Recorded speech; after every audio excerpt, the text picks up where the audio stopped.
వ్రీటా movie విషయానికి వస్తే జీ5లో streaming అవుతుంది. హీరో సిద్ధార్థ్కి 30 లక్షలు అప్పు ఉంటుంది. ఆ అప్పు తీర్చడం కోసం తను పుష్పగిరి అనే ప్లేస్కి వెళ్దామనుకుంటాడు. కానీ దారి మధ్యలో తనకు యాక్సిడెంట్ అవుతుంది. 5 రోజులు అడవిలో ఒంటరిగా ఉంటాడు. అసలు అతను ఎలా బయటపడ్డాడు అనేదే మూవీ స్టోరీ. ఇక మెయిన్ స్టోరీలోకి వెళ్తే మూవీలో హీరో పేరు సిద్ధార్థ్.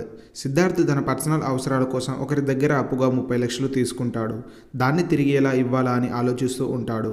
అప్పుడే తనకు ఒక ఆలోచన వస్తుంది. వాళ్ళ నాన్నకి తెలియకుండా సిద్ధార్థ్ తన పేరుపై ఉన్న ల్యాండ్ని తాకట్టు పెట్టి డబ్బులు తెచ్చి అప్పు తీర్చాలని చూస్తాడు. సిద్ధార్థ్ ఫ్రెండ్ రాకేష్ తన అంకుల్కి విషయం చెప్తాడు. అతను ల్యాండ్ డాక్యుమెంట్ తీసుకుని డబ్బులు ఇస్తానని చెప్తాడు. రాకేష్ ఇదే విషయం సిద్ధార్థ్తో చెప్తాడు. సిద్ధార్థ్ సరే అని చెప్పి కారులో ల్యాండ్ డాక్యుమెంట్స్ తీసుకుని బెంగళూరు నుంచి పుష్పగిరికి డబ్బుల కోసం వెళ్తాడు. అప్పుడే సిద్ధుకి తన లవర్ సుష్మిత కాల్ చేస్తుంది. నిజానికి సిద్ధు అంటే సుష్మితకి చాలా ఇష్టం. కానీ సిద్ధు మాత్రం తన ఎక్స్ లవర్ ప్రియాని మర్చిపోలేకపోతాడు. తన గురించే ఆలోచిస్తూ ఉంటాడు. అయితే సుష్మిత సిద్ధుతో నేను ప్రెగ్నెంట్ అనే విషయం చెప్తుంది. దానికి సిద్ధునే కారణం. కానీ సిద్ధు మాత్రం అబార్ట్ చేయించుకో అని చెప్తాడు. దానికి సుష్మిత ఒప్పుకోదు. అప్పుడు అసలు నువ్వు ప్రెగ్నెంట్ అవ్వడానికి నేనే కారణం ఎలా అని సిద్ధు చెప్తాడు. అప్పుడు సుష్మిత కోపంతో తిట్టి కాల్ కట్ చేస్తుంది. ఆ తర్వాత సిద్ధు వెళ్తున్నప్పుడే రోడ్ పక్కన యాక్సిడెంట్ అయి ఉంటుంది. అక్కడ ఒకతను హెల్ప్ కోసం సిద్ధు కార్ ఆపుతాడు. కానీ సిద్ధు కార్ ఆపకుండా వెళ్ళిపోతాడు.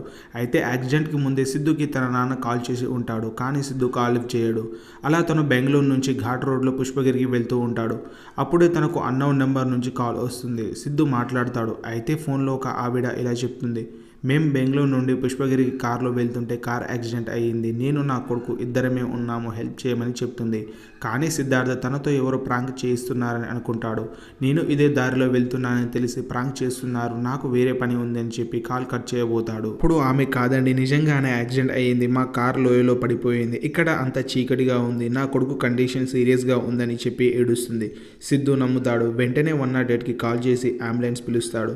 కానీ యాక్సిడెంట్ ఎక్కడ అయ్యిందో తనకు కూడా తెలియదు. సిద్ధు అంబులెన్స్ డ్రైవర్తో సైరన్ ఆన్ చేయిస్తాడు. అప్పుడు ఆమె సైరన్ సౌండ్ విని మాకు సౌండ్ వినిపిస్తుందని చెప్తుంది. కానీ డ్రైవర్కి అక్కడ పెద్ద లోయ కనిపిస్తుంది. అతను నా ఒక్కడి వల్ల కాదని తోడుగా మనుషులను తేవడం కోసం అక్కడి నుంచి వెళ్తాడు. ఇక్కడే సీన్ కట్ అవుతుంది. సిద్ధు ప్రియా ప్రేమని చూస్తాం. అయితే 2 సంవత్సరాలుగా సిద్ధు ప్రియాని లవ్ చేస్తాడు. ఇద్దరు బాగా ఎంజాయ్ చేస్తారు. ప్రియాకి మాత్రం రిషి అనే అబ్బాయితో కనెక్షన్ ఉంటుంది.